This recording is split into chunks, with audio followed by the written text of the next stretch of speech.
From Creamer Media in Johannesburg, this is the Real Economy Report. Our top stories this week. We speak to the World Trade Organization Director General Pascal Lamy on trade and climate change.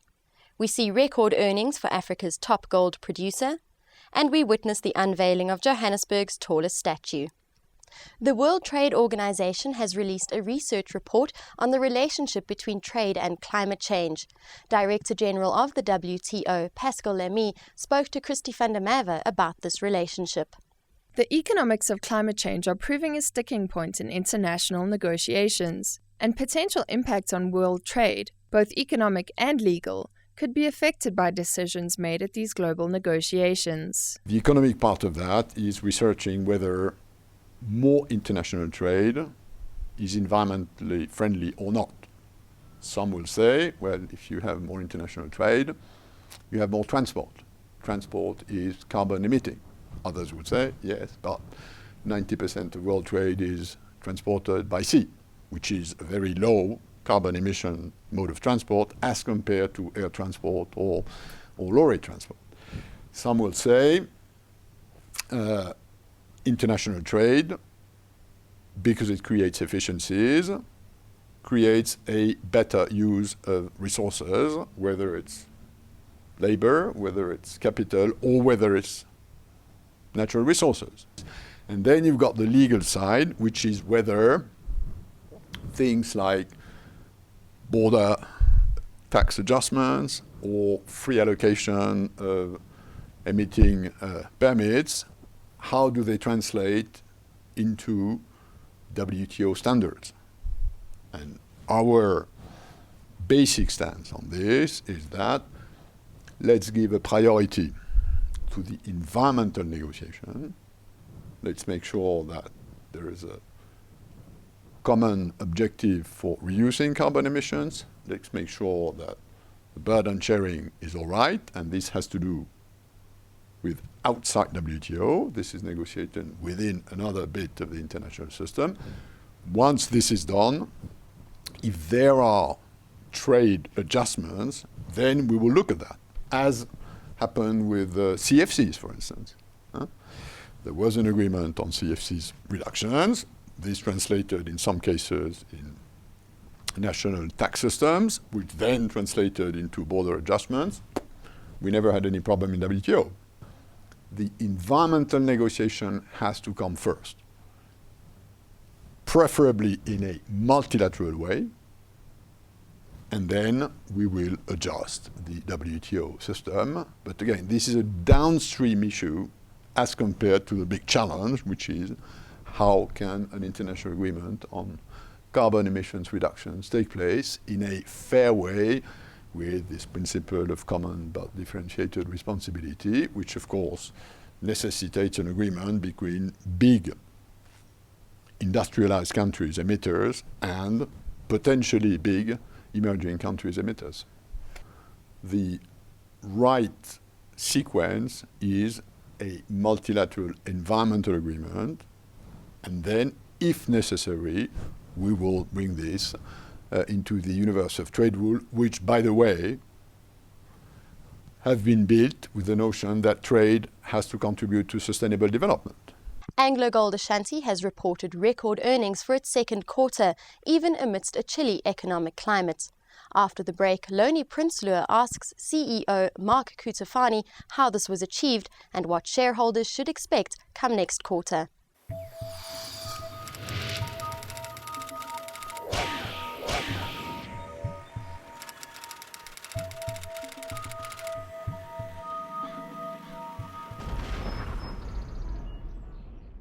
Well, we've done better quarter on quarter. Our production is up 2% and our realised gold price is up 5% as we've reduced the hedge book. So we're doing better from a production and realised price perspective.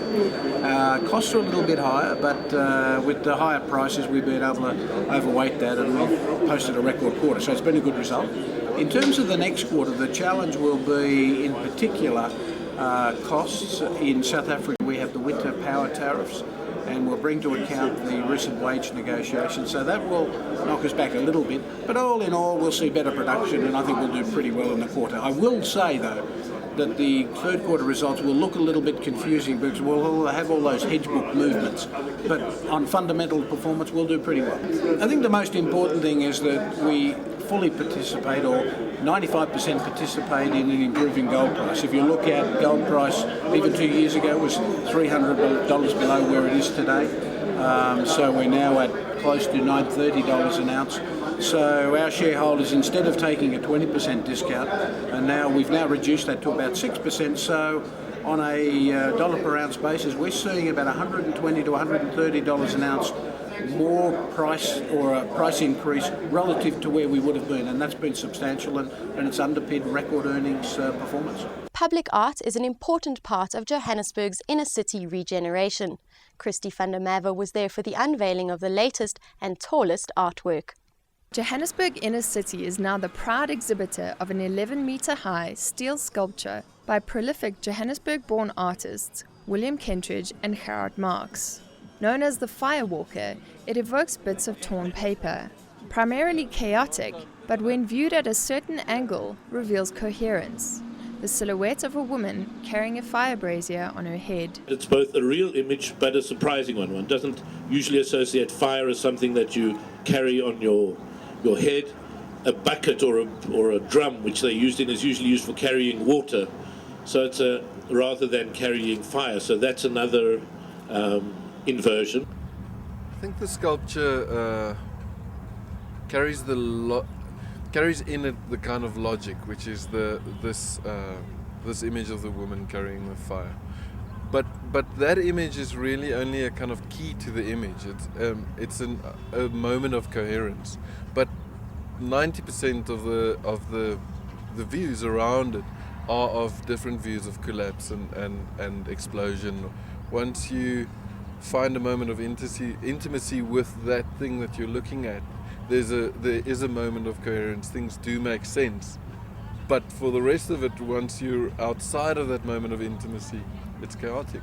I think that's a very apt metaphor for the city of Joburg and for being inside of a city in general. We originally built a series of maquettes and had a number of meetings with engineers around those maquettes and how to actualize it. The complication was that the piece is really meant to kind of act as an explosion. So it was really about trying to create a structure that had very little sense of gravity to it. And of course, what an engineer brings to a structure is a sense of gravity. So it was always a kind of counterintuitive project working with the engineer. The major challenge in a project like this is the wind loading, because you've got a very slender thing made of plates, and the idea, under normal circumstances, where it's a big sign, there's no constraints of the structure. We all see the huge columns. But in a thing like this, the idea is to hide the structure within the sculpture. Well, there's a few tons of steel hidden in there. We had a maquette, a model of this thing, which was about 1 meter high, and that was it. And from that, we had to try and get our structure in there. And in fact, it was so complicated that we decided, in fact, not to do drawings, but to do a basic analysis, give the fabricator some guidelines, and as it went up, almost on an ad hoc basis, say we need another strut here, we need a thing. The only things that we did with full-blown drawings were the foundations and the guts of the thing holding it down into the ground. But that's and it's mostly in there is big chunks of structural steel, H-beams and I-beams, but hopefully most of them are hidden in amongst the artist's vision. We were very lucky with working with a particular team of steel constructors and the engineers that worked on it. It was just phenomenal. I think everyone understood that if that image did not make sense, then this is just a heap of steel. And now for a sneak preview of this week's Engineering News magazine. Read how the Dinner Lady Schools initiative aims to boost maths and science pass rates. Engineering News interviews the World Trade Organization Director General Pascal Lamy, who reiterates that the WTO does not need any structural reform. And we report that South Africa's Public Enterprises Minister remains committed to nuclear projects.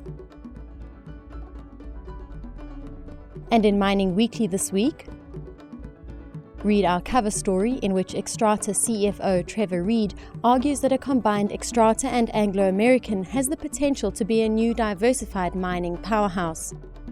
We report that Zimbabwe is heading for 1 million ounces of platinum a year, and read about a project in the UK that aims to combine the underground gasification of coal with fuel cell technology to produce extremely low carbon emission electricity from coal. That's Creamer Media's Real Economy Report. Join us again next week for more news and insight into South Africa's real economy.